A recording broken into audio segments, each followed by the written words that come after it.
पवनराजे निंबाळकर खटला निकालाची तारीख पुन्हा पुढे ढकलली. खासदार ओमराजेंची पहिली प्रतिक्रिया. धाराशिव जिल्ह्यातील राजकीय वादाचे रूपांतर हत्या प्रकरणात होऊन घडलेल्या घटनेला 20 वर्ष उलटून गेलेली असून फिर्यादी न्यायाच्या प्रतीक्षेत आहेत. 3 जून 2006 रोजी मुंबईवरून उस्मानाबादला जात असताना नवी मुंबईच्या कळंबोलीत राजकीय वादातून पवनराजे निंबाळकर यांची गोळ्या झाडून हत्या करण्यात आली. या प्रकरणी सुरू असलेला न्यायालयीन खटला अंतिम टप्प्यात असून आज 16 जून रोजी निकालाची तारीख देण्यात आली होती. मात्र आणखीन काही कमतरता दूर करण्यासाठी आता 20 जून ही नवी तारीख देण्यात आलेली आहे. आज निकालाची तारीख असल्यामुळे दिवंगत पवनराजे निंबाळकर यांचे चिरंजीव ओमराजे निंबाळकर हे आज न्यायालयात उपस्थित होते. कोर्टाने पुढील तारीख दिल्यानंतर त्यांनी माध्यमांशी बोलताना प्रतिक्रिया दिली. आमच्या दोन्ही कुटुंबांनी 20 वर्ष 13 दिवस संघर्ष केला आहे, त्यामुळे आम्हाला न्याय मिळेल एवढीच अपेक्षा आहे.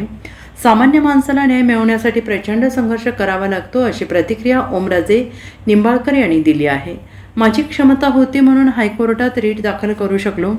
नंतर CBIचा तपास झाला. आरोपी समोर आल्यानंतर 20 वर्ष खटल्याची सुनावणी सुरू आहे. आरोपी असणारी लोक डिले टॅक्टिस करत आहेत असा आरोप ओमराजे निंबाळकरांनी केलेला आहे. माझा राजकारणातील जन्म त्यामुळेचा आहे, त्यामुळे कशामुळे राजेसाहेबांना संपवलं तर याचं कारण पॉलिटिक्स आहे. सन 2004च्या निवडणुकीत माझ्या वडिलांचा पराभव फक्त 484 मतांनी झाला.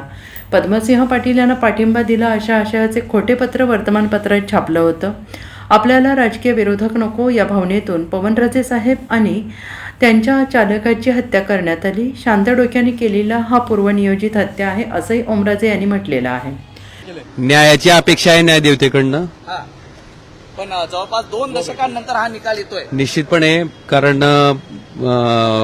20 वर्षानंतर 20 वर्ष आणि 13 दिवस तब्बल हा न्यायालयीन प्रक्रिया चालू होती आणि आज कोर्टानं या खटल्याच्या बाबतीतली निकालाची अंतिम तारीख आज दिलेली आहे. सगळ्या कुटुंबाला न्यायाची अपेक्षा आहे. सीबीआयकडनं प्रामुख्याने या ठिकाणी अटक करण्यात आलेले आरोपी होते, त्यांना 2009 पासूनच वैद्यकीय जामिनांवरती बाहेर ठेवलेलं होतं. याकडे आपण कसं पाहता? मला वाटतं आता कोर्टाचा निकाल आहे. वेळ मला अपेक्षा आहे न्यायदेवते. Bureau report SBN Marathi.